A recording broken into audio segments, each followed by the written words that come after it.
Bonjour à vous tous. Comme d'habitude, toute l'équipe technicienne de MJC TV, jeunes et moins jeunes, est en place pour vous présenter une émission très spéciale aujourd'hui. En effet, ce magazine, comme annoncé précédemment, va être entièrement consacré à la ressourcerie de Lamballe, créée il y a quelques mois seulement. Nous recevons sur ce plateau plusieurs invités qui nous parleront de cette nouvelle activité installée rue de Dinard à Lamballe. Mais tout de suite, en quelques minutes, une présentation globale de cette structure qu'est la ressourcerie, branche de Penthièvre Action. Lamballe a vu naître Penthièvre Action, association qui a pour fer de lance de redonner une dignité pour ces femmes et ces hommes, pour qu'ils puissent vivre convenablement au sein de la société. Elle a permis, depuis maintenant plus de 20 ans, à de nombreuses personnes de revenir sur le devant de la scène. Dans une idée de réinsertion, des élus locaux, des travailleurs sociaux et des responsables associatifs ont créé en 1991 Penthièvre Action. Elle a plusieurs pôles. Le monde du travail, dans les ateliers chantiers d'insertion, celui du social avec les activités d'autonomie sociale et le groupe d'entraide mutuelle, enfin, le pôle du logement et de l'hébergement. S'ensuit la blanchisserie, qui assure du repassage. Elle est indépendante de la ressourcerie, qui, elle, comprend des ateliers pour rénover des meubles, vélos et objets en tout genre, pour ensuite les retrouver en rayon où ils seront vendus. Oui, donc l'ouverture de la ressourcerie s'est effectuée le 24 septembre. Depuis, la ressourcerie ne désemplit pas, à notre grand bonheur. C'est vraiment une réussite pour Penthièvre Action. La ressourcerie est là pour toute personne en difficulté, pour les aider à trouver un emploi stable, pour ceux qui font bec et ongles réintégrer la société, ou en attendant de remettre le pied à l'étrier pour accéder à un secteur qui leur convient le plus. Et c'est de cette association que veut travailler dans la réinsertion que MJC TV va vous parler plus particulièrement dans les reportages qui suivent. Nous recevons M. Brichon, directeur du Penthièvre Action, et M. Baudet, président de l'association. Bonjour à vous deux. Bonjour. D'où est venue l'idée de créer une ressourcerie à Lamballe et quand a germé cette idée? Ça remonte à environ 7 ans. C'était une idée émise par le service déchets ménagers de Lamballe Communauté, dont j'avais la responsabilité à l'époque aussi, et en partenariat aussi avec Penthièvre Action, qui cherchait à développer une autre activité en même temps aussi. Et puis il se trouvait que j'étais également trésorier de l'association Penthièvre Action. Donc c'est de là qu'est parti légèrement, dans les deux instances, qu'a été lancée l'idée de création en cherchant d'autres partenaires. Qui a mené le projet et comment s'est déroulée sa mise en place? Comme dit Gilbert, le projet date de plusieurs années.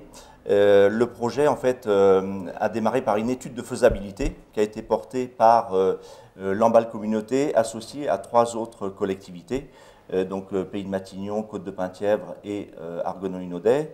L'étude de faisabilité s'est déroulée sur 1 an et a permis, en fait, de montrer qu'il y avait à la fois, en fait, un potentiel de déchets réemployables, à la fois au travers de la collecte dans les déchetteries, mais à la fois en fait chez l'habitant, et que derrière, il y avait en fait des personnes en difficulté pour qui le support ressourcerie pouvait permettre d'avancer dans les projets. Comment situez-vous la ressourcerie dans Penthièvre Action? Alors, la ressourcerie, c'est une des activités de l'association Penthièvre Action, comme on a vu en fait dans le reportage tout à l'heure. L'association a pour projet associatif d'accompagner les habitants en précarité, en situation de difficulté, dans les domaines de l'accès ou du maintien au logement, au travers de la gestion d'un abri de nuit par exemple, la gestion de logements temporaires, la gestion de mesures d'accompagnement, l'accompagnement autour du lien social et de la santé, et enfin l'accompagnement vers l'emploi au travers des ateliers et chantiers d'insertion. Et donc, comme on l'a expliqué dans le reportage, on a déjà 3 ou 4 chantiers d'insertion, et la ressourcerie, finalement, vient compléter les outils d'accompagnement de ce public qui était à un moment donné en rupture et qui veut travailler sur son projet professionnel. Sous quel statut est gérée la ressourcerie? Alors la ressourcerie donc, fait partie intégrante de l'association Penthièvre Action. Donc c'est un support d'accompagnement vers l'emploi parmi les autres supports d'accompagnement vers l'emploi. Tout se passe dans un local unique situé route de Dinard, que les Lambalais connaissent bien sous le nom de Mégaplus. Ce local, dont plusieurs communautés de communes sont propriétaires, héberge différentes activités, dont la ressourcerie avec ses ateliers de remise en état des objets déposés et le magasin de vente ouvert régulièrement dans la semaine au public. Les caméras de MJC-TV se sont rendues dans les ateliers pour vous les faire découvrir. La ressourcerie à Lamballe, ou encore Ressources Éco, est un bâtiment qui accueille un espace de vente ouvert au public, mais héberge aussi des ateliers de valorisation ainsi que d'autres activités d'insertion par l'emploi. C'est dans ces ateliers que commence l'histoire de grand nombre d'objets dont on veut se séparer, mais qui pourront resservir à d'autres personnes. Visite guidée avec l'encadrant technique de cette structure. Je suis David Guéguin, je suis éducateur technique spécialisé de formation, donc diplômé d'État depuis l'année 2014. Je suis en tant qu'encadrant technique sur la ressourcerie. Donc ici on est dans la zone d'import, ici on a l'intérêt c'est de tout peser parce qu'on doit rendre compte à la collectivité de l'intérêt de la ressourcerie, de la diminution d'un volume de déchets et quel type de déchets. Chaque objet a son secteur ou sa zone. L'électroménager, les vêtements, les livres, la vaisselle, les bibelots et même... La zone de déchets ultime, c'est ce que nous, on ne valorise pas ici sur l'atelier. C'est la zone, tout ce qui est incinérable, les petits déchets de bois qui ne correspondent pas à des déchets mobiliers, la ferraille et le carton. En passant par la mécanique où nous rencontrons Patrick. Je suis ici à la ressourcerie depuis le départ et moi je m'occupe principalement maintenant de la partie mécanique. Vous êtes ici dans l'atelier mécanique et ce qui veut dire qu'on récupère des cycles de la motoculture, remet en vente le fruit de notre travail, c'est-à-dire on récupère des affaires qui sont souvent très endommagées, on récupère un maximum de pièces. Ou encore cette zone meuble où Marc exerce ses talents de menuisier. Je suis arrivé au mois d'octobre. Accident de la vie. Voilà. Et vous êtes spécialisé dans quelque chose Moi, je suis chauffeur à la base. Ouais. Je m'occupe d'aller dans les déchetteries, récupérer tous les meubles, les choses comme ça. Sinon, je fais aussi du meuble. C'est ma passion, ça, à l'extérieur. Passion personnelle. Le bois. Le bois, ouais. C'est aussi le domaine de Michel. Que faites-vous? Je restructure un meuble, une bibliothèque qui a été... C'était un meuble haut, donc on va essayer de faire une bibliothèque avec de la récupération. Michel a aussi participé à l'installation de cet atelier et du magasin. Alors vous êtes ici depuis le début? Depuis le début. Nous avons tout construit de nous-mêmes. Toute la structure en bois que vous voyez là, tout ce qu'il y a ici, c'est nous qui l'avons fait. En tant qu'amateur, bien sûr, et puis on est bien content parce que le projet il s'est élaboré, il s'est bien construit et puis on en est content. On en est content que maintenant on puisse travailler dedans quoi, et que j'espère qu'il y aura beaucoup de gens qui vont venir comme nous à travailler avec. Tout comme Frédéric. Donc, je suis en emploi ici à la ressourcerie depuis le mois de juin, dès sa création en fin de compte. J'ai participé à la construction de tous ces ateliers. Donc ici, c'est l'atelier couture, où on fait de la couture, de la réparation de chaises. Donc, comme par exemple cette chaise-ci, qui est, on va dire, là où c'est complètement abîmé. L'idée est de revaloriser donc cette chaise, en faire une chaise propre et réutilisable pour quelqu'un d'autre. Un atelier de recyclage plutôt bien équipé. Là, on arrive dans la cabine d'aérogommage. Donc, c'est une cabine de sablage où ça nous permet de sabler du meuble, mais aussi du vélo, des objets qui peuvent être comme du verre, par exemple. On arrive à opacifier un verre. On arrive à décaper complètement la couleur. Par exemple, lui, c'est un tabouret qui était blanc. C'est aussi une zone où on fait de la peinture. C'est une zone où on refait certains plateaux, certaines tables, On les peint, soit on les colore, soit on les vitrifie aussi. Ces objets, remis à neuf, nettoyés, vérifiés et testés, vont arriver dans une zone d'entrée magasin. Donc on appelle ça une zone plus d'étiquetage, donc là où on met les prix. C'est aussi une zone d'échange, de communication dans l'équipe et entre nous, que ce soit au sein de l'atelier, mais aussi entre l'atelier et le magasin. Voilà. Et tout ce qui n'est pas revalorisé n'est pas forcément jeté définitivement. Donc ici, on est sur la zone d'export, donc tout ce qui part à l'extérieur de la ressourcerie. Là, on a tout ce qui est livre, donc tout ce qui est papier, revue, c'est recyclé par Paprec. Ça, c'est tout ce qui est déchets d'électronique. Donc là, vous avez des machines à laver, vous avez de l'aspirateur jusqu'à la télé cathodique. Et ici, nous avons la benne écomobilier qui nous permet de valoriser tous nos déchets de meubles usagés.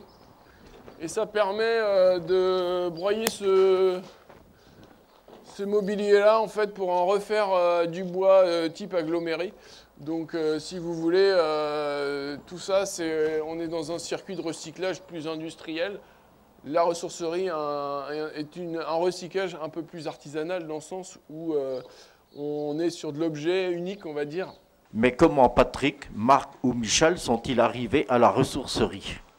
Et le problème, c'est que j'avais pas de travail, c'est pour ça que je suis ici.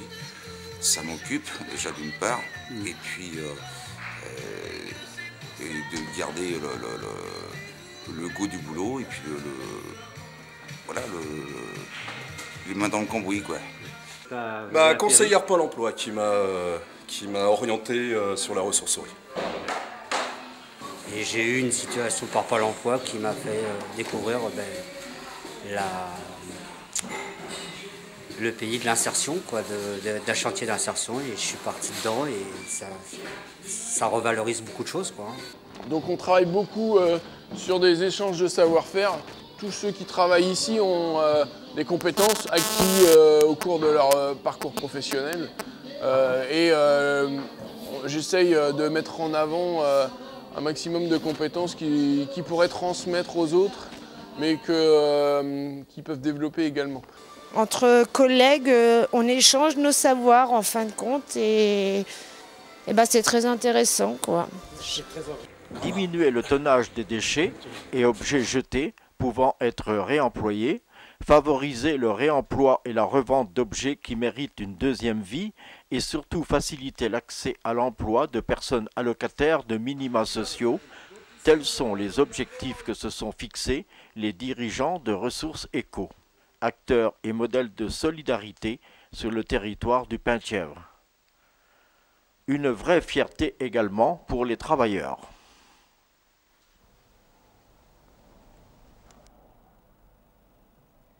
Pouvez-vous nous rappeler les objectifs de la ressourcerie?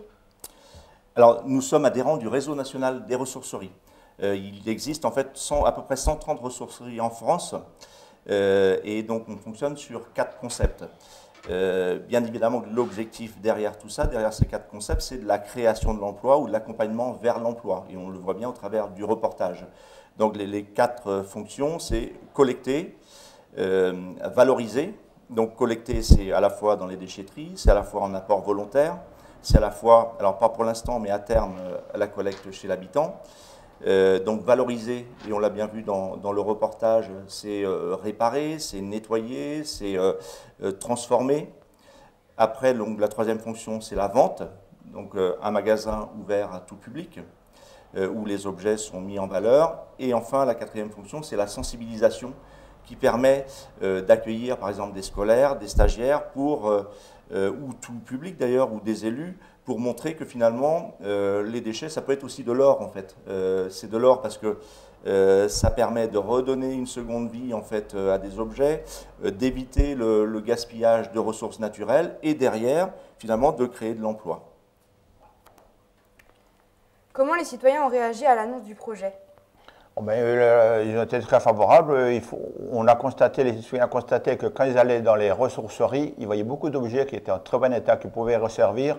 Alors, non seulement ils n'étaient pas réutilisés, mais en plus de ça, ils avaient un coût, parce que finalement, ces objets-là, ils allaient soit à l'incinération, soit à l'enfouissement. C'était un coût important pour les collectivités. Le fait de récupérer ces objets-là de les remettre en état et les valoriser par la revente aussi, ça a aussi créé quand même, il y a 17 personnes à travailler, donc finalement ça a été très bien perçu et la Vie-Été générale c'était une très bonne idée, donc il restait à concrétiser. Pouvez-vous nous parler des horaires d'ouverture au public? Alors, donc, finalement, la ressourcerie est ouverte depuis peu de temps. On a l'impression que c'est ouvert depuis très longtemps, mais c'est ouvert depuis septembre, en fait. Et on a déjà fait évoluer les horaires au 1er janvier dernier. Donc, tout ce qui est apport volontaire se fait, en fait, le lundi, le mardi et le mercredi. Et par ailleurs, on a fait évoluer les horaires d'ouverture du magasin, donc qui est désormais ouvert tous les après-midi, donc de 14h à 18h, sauf le jeudi. Donc le lundi, le mardi, le mercredi, le vendredi et le samedi. On aimerait ouvrir encore plus. Après, c'est une question de moyens humains. C'est-à-dire que ce qu'il faut bien comprendre, c'est que si on veut que le magasin soit accueillant, soit agréable pour les personnes qui viennent, derrière, c'est toute une mise en valeur, en fait, un agencement à mettre en œuvre par les salariés. Et donc, ça se fait finalement hors des temps d'ouverture. Comment est financé le fonctionnement de la ressourcerie? Alors, donc la ressourcerie, ce que j'expliquais au départ, c'est un atelier et chantier d'insertion. Donc, un atelier et chantier d'insertion, c'est différent. On n'ouvre pas comme ça, en fait, du jour au lendemain, un chantier d'insertion. Il faut avoir un accord des services de l'État au travers de ce qu'on appelle le CDIAE, Conseil départemental de l'insertion par l'activité économique. Et donc, du coup, ça s'appuie sur des conventions pluripartites. Donc, on a un conventionnement avec les services de l'État, donc un agrément. On a un conventionnement avec les services du Conseil général. On a, en fait, des aides de la région et un peu d'aide aussi des communautés de communes. Et enfin, ça ne pourrait pas fonctionner s'il n'y avait pas derrière de l'autofinancement qui est généré par la production des salariés. On va dire que les chantiers d'insertion, c'est 30% d'autofinancement et le reste, c'est des financements publics. Et donc derrière aussi, c'est important de le dire, une valeur économique apportée sur un territoire, puisque finalement les salariés, auparavant, c'était des bénéficiaires du RSA, aujourd'hui, ce sont des salariés qui habitent sur le territoire et qui consomment sur le territoire. Donc on rajoute finalement une valeur économique sur le territoire et on fait fonctionner aussi les entreprises au travers des différentes entreprises qui finalement interviennent dans l'association, soit au travers de fournitures de services, soit au travers de la fourniture de matériel. Avez-vous des objectifs d'activité? Alors oui, on a un double objectif. Donc l'activité collecte, donc on s'est engagé avec les collectivités locales à traiter à minima 300 tonnes de déchets par an. Et donc sur ces 300 tonnes, l'objectif c'est de ne retourner que 10% en déchetterie. Donc une bonne partie va repartir en magasin et une partie va repartir au travers des éco-organismes tels Écomobilier ou Écologique. Donc ça, c'est le premier objectif, le traitement, la valorisation de déchets au travers du réemploi. Le deuxième objectif, c'est l'accompagnement vers l'emploi durable de salariés qu'on accompagne. L'objectif, c'est au moins 6 salariés sur 10 accompagnés vers un emploi durable ou de la formation qualifiante. Les objets restaurés que vous avez vus précédemment vont maintenant passer dans un magasin de vente bien présenté, comme vous allez le voir dans les images qui suivent, pour être proposés à un public qui vient toujours nombreux fouiller, chiner un ou plusieurs objets auxquels l'atelier de restauration a donné une seconde vie. Là aussi, les caméras de l'Émissé TV ont eu un droit d'entrée pour vous montrer tout ce qu'on peut y trouver.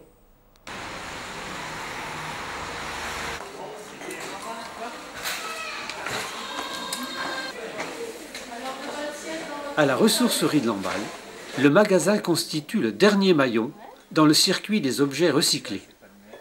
C'est à partir d'ici que tous ces objets vont retrouver une seconde vie. Élodie Carlo Camard, encadrante technique de l'espace de vente, nous explique le fonctionnement du magasin Ressources Éco. L'organisation du magasin se passe en 2 étapes. Les matinées sont consacrées uniquement au réassort pour permettre à l'ensemble des équipes de mettre l'ensemble des articles qui arrivent du côté atelier dans le magasin et de pouvoir faire en sorte qu'ils soient bien présentés et que le magasin soit toujours au top. Et les après-midi, donc lundi, mardi, mercredi, vendredi et samedi, le magasin est ouvert de 14h à 18h, donc avec une fermeture hebdomadaire le jeudi.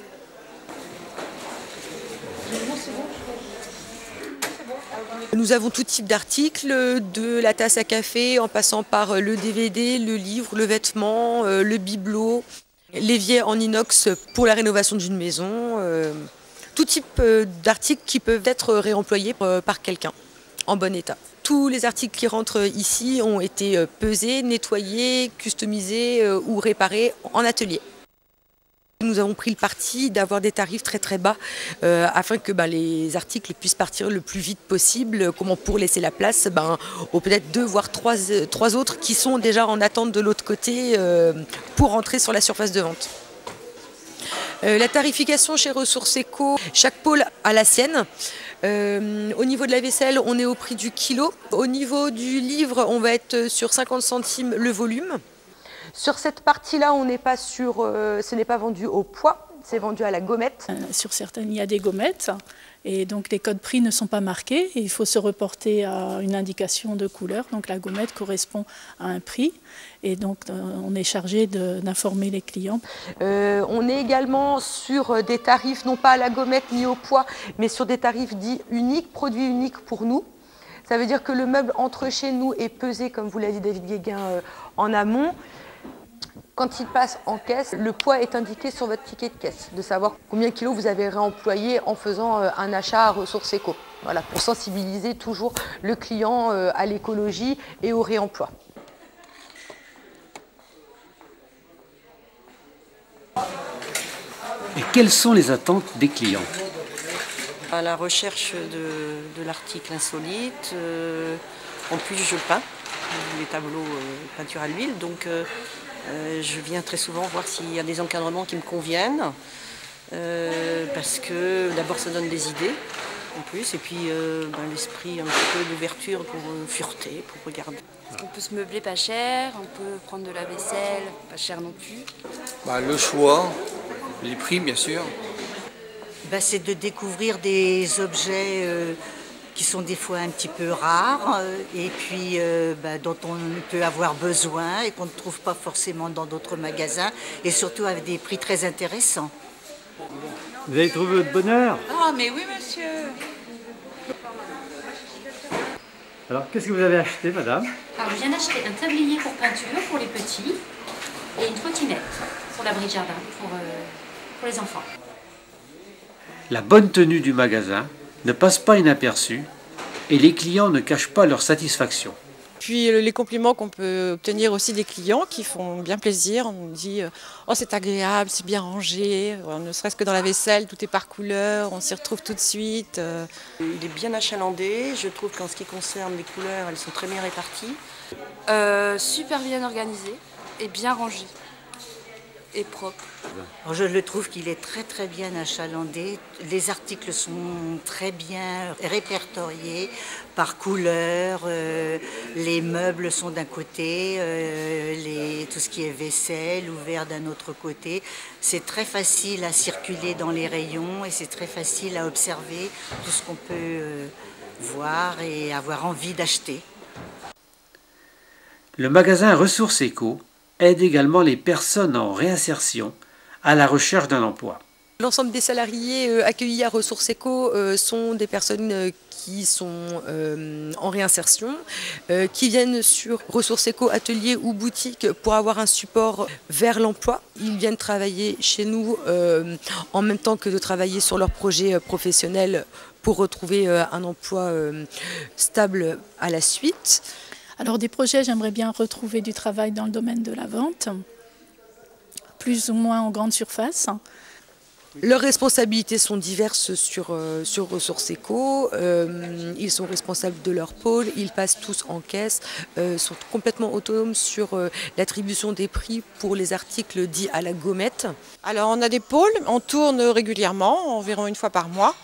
En ce moment, moi, je suis sur ce qu'on appelle la box, c'est-à-dire tous les vêtements. Et précédemment, j'étais sur la bibliothèque. On fait le tour de façon à éviter d'être trop statique et puis ça nous permet d'être une polyvalente un petit peu sur les différents rayons. Et donc c'est pas plus mal parce que ça nous permet d'être optimum à chaque fois, quoi. Pour viser l'autonomie justement et faire monter en compétences ces salariés pour sortir plus forts, plus autonomes, plus sûrs d'eux après être passés chez nous. Le magasin Ressources Éco a plutôt bien réussi son lancement en confirmant sa démarche dans le réemploi solidaire. Oui, donc l'ouverture de la ressourcerie s'est effectuée le 24 septembre. Depuis, la ressourcerie ne désemplit pas, à notre grand bonheur. C'est vraiment une réussite pour Penthièvre Action qui voit là son 5e chantier d'insertion être vraiment encensé d'une part par les clients, par les partenaires et également par les citoyens du territoire qui viennent nous apporter au quotidien les objets de réemploi. Bon, ce qu'on souhaite maintenant, c'est être connu du plus grand nombre de citoyens sur le territoire du Penthièvre et au-delà pour que les gens puissent entrer dans la démarche de réemploi au quotidien.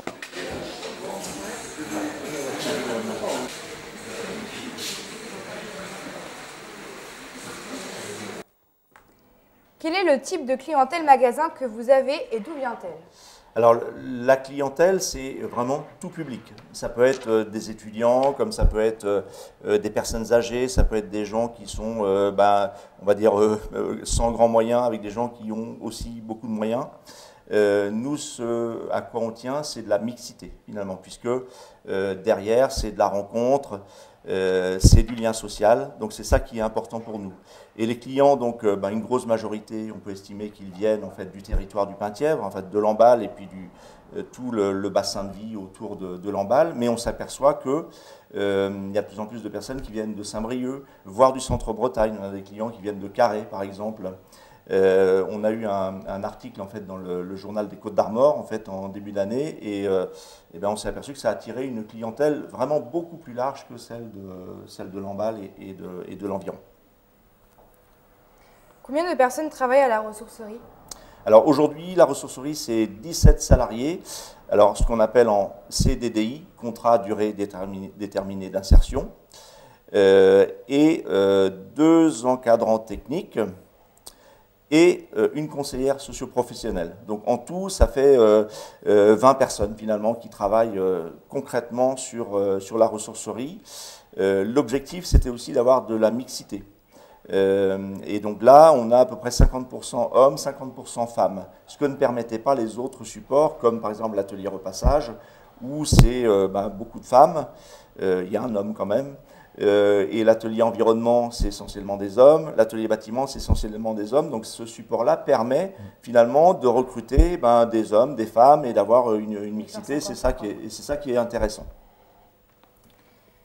Sur quels critères recrutez-vous les salariés? Expliquez-nous leur contrat d'embauche. Alors, ce que j'ai dit tout à l'heure, donc les contrats, ce sont des CDDI, contrats à durée déterminée d'insertion, donc qui sont spécifiques à ce qu'on appelle le domaine de l'insertion par l'activité économique, l'IAE, c'est un jargon, mais c'est notre secteur.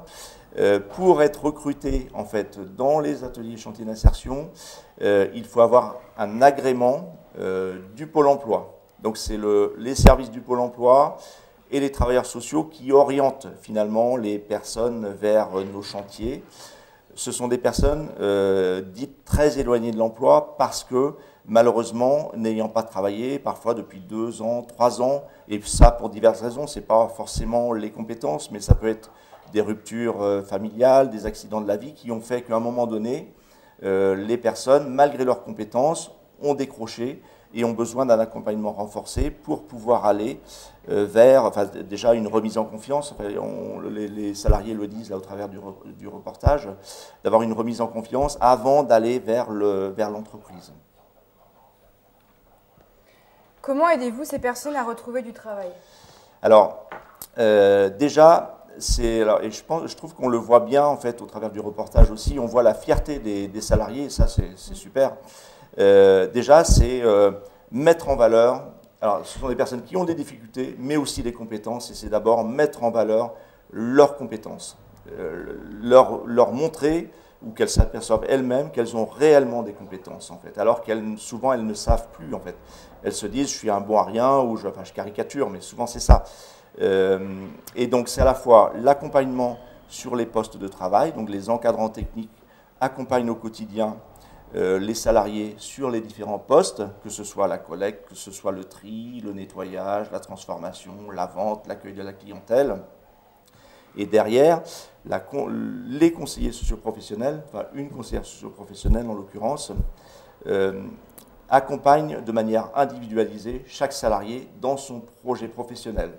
Déjà la mise à jour de son curriculum vitae, la mise en place d'actions de formation, alors que ce soit en interne ou en externe, la mise en place de ce qu'on appelle des PMSMP, périodes de mise en situation en milieu professionnel, qui permet à un salarié, par exemple, qui a des compétences en peinture ou qui veut devenir peintre en bâtiment, par exemple, d'aller dans une entreprise de peinture pour vérifier que ce métier-là lui correspond bien et peut-être derrière que l'entrepreneur, le chef d'entreprise puisse repérer des compétences en vue d'une future embauche, en fait.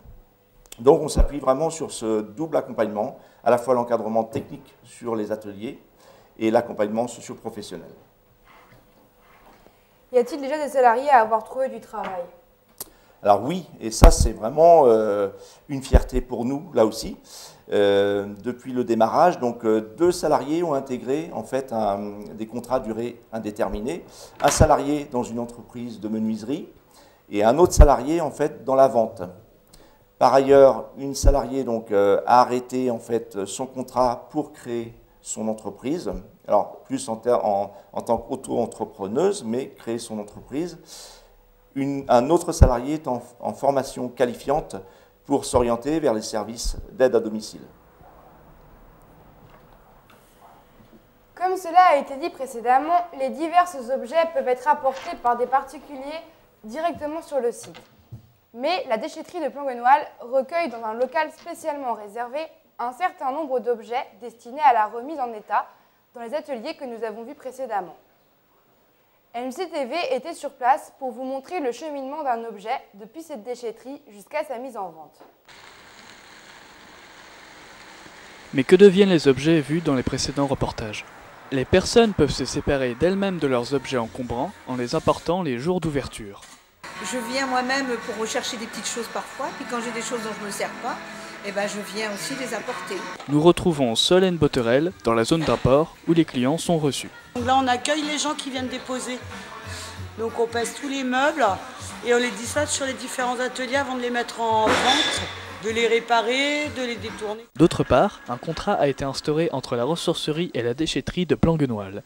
Celle-ci met de côté un certain nombre de produits qui, après restauration, peuvent avoir une deuxième vie. C'est Pascal Fuduche, gardien de la déchetterie, qui nous parle de ce tri. Les particuliers qui passent par ici déposent tout ce qui peut être utile à la ressourcerie, de la vaisselle, des meubles que nous, on peut estimer leur dire si c'est récupérable ou pas récupérable en fonction des besoins de la ressourcerie qui nous communiquent quand ils viennent nous voir. Les gens sont assez volontaires pour pouvoir déposer depuis que la ressourcerie est mise en place. Certaines personnes viennent ici uniquement pour déposer des affaires à la ressourcerie. La déchetterie est une source d'alimentation très intéressante et complémentaire pour fournir des objets qui étaient de toute manière destinés à la destruction. Quand on nous dépose des objets comme ça, oui, voilà. Ça, c'est pas la peine. Ça, c'est dangereux déjà, et puis c'est pas vendable. Ça va aller directement dans la benne bleue qui est là-bas, oui. Un premier tri fait sur place par les responsables de la ressourcerie permet de n'emporter que ce qui peut intéresser les différents ateliers que nous avons vus dans le reportage précédent. Là, je fais déjà une première sélection. On va déjà trier ce qu'on va garder et ce qu'on va jeter. Si elles sont pas abîmées, c'est une couleur qui passe très bien. Donc ça se vend. En plus, c'est des grands modèles, c'est assez rare d'en avoir. Un exemple. MJC-TV a suivi ce petit meuble depuis la déchetterie. Voyons ensemble son parcours. L'état général est bon. Donc ça, c'est un objet qui va arriver, qui va être pesé et qui va être traité pratiquement tout de suite, c'est-à-dire qu'il va être nettoyé. Un petit coup de teinte pour rattraper sa couleur. Et c'est cet après-midi, il est en magasin. Donc quand c'est comme ça, on vérifie déjà si toutes les charnières sont bien vissées, s'il n'y a pas de vis qui dépasse. Ici, là. On vérifie la structure, en général.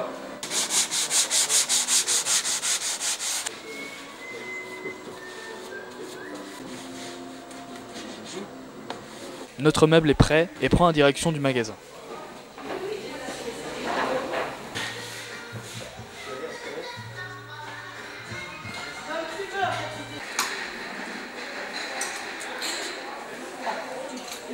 Et on trouve toujours son bonheur ici. Mais voilà justement un client qui a trouvé son bonheur avec ce meuble que nous suivons.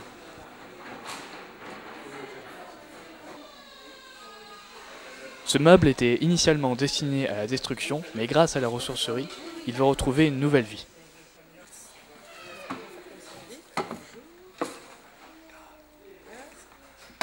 C'est la première fois que je viens à la ressourcerie et dès que je l'ai vu, je l'ai pris, quoi. Enfin, ça part tellement vite, les objets.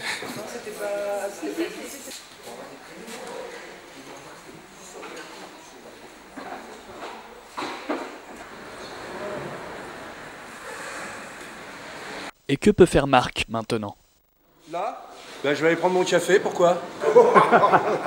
Le meuble que nous suivions est reparti rapidement comme le souhaitent l'ensemble des membres de l'association. Cet objet a été sauvé de la destruction comme bon nombre d'objets peuvent l'être actuellement.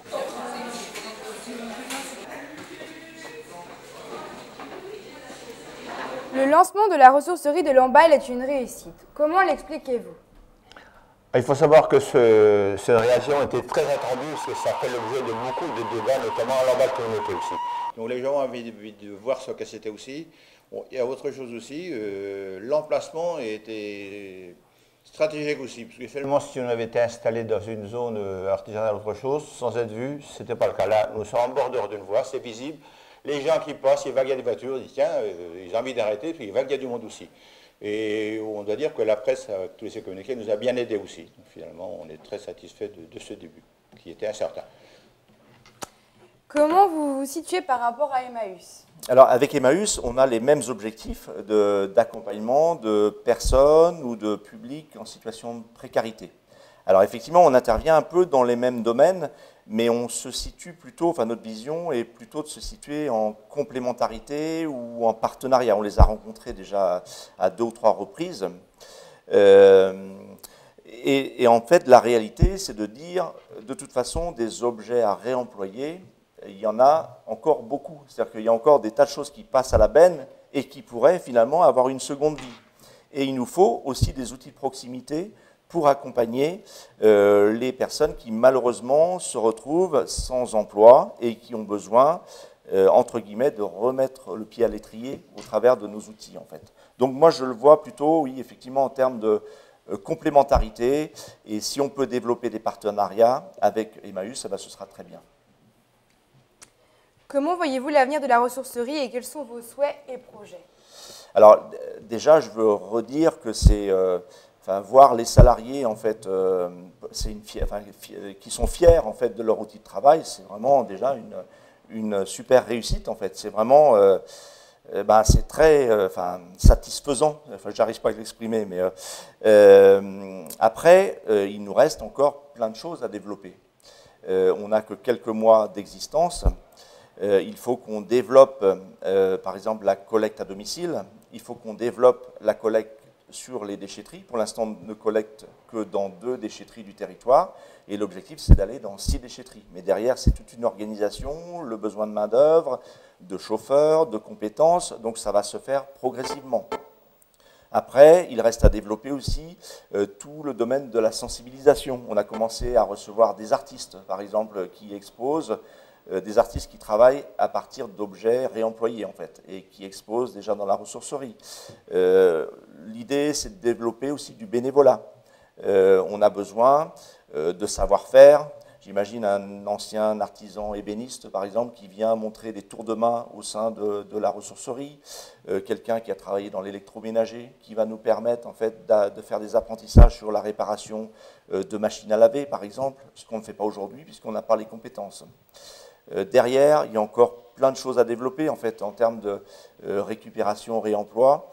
Donc là, c'est effectivement ce qu'on récupère dans les déchetteries, mais il y a un énorme gaspillage sur tout ce qui est matériaux du bâtiment. Par exemple, quand il y a une déconstruction de bâtiments, on pourrait imaginer de valoriser des portes, des fenêtres, des planchers, des lavabos. Donc il y a encore plein de choses à faire. Et ce qui nous motive derrière, c'est bien la création d'emplois. Donc, une des perspectives aussi, c'est de pérenniser. On ne pourra malheureusement pas pérenniser tous les emplois, mais si on peut en pérenniser quelques-uns, eh ben, ce sera aussi une fierté pour les administrateurs, pour les salariés et pour tout le monde, quoi, finalement. Hein. Voilà. C'est ce que... Je vous remercie d'avoir accepté notre invitation. Notre émission est maintenant terminée. Nous adressons nos remerciements au personnel qui nous a très bien accueillis pour la réalisation de ces différents reportages. Rendez-vous pour la prochaine émission du samedi 29 avril avec là encore quelques très agréables surprises. Bon week-end à tous.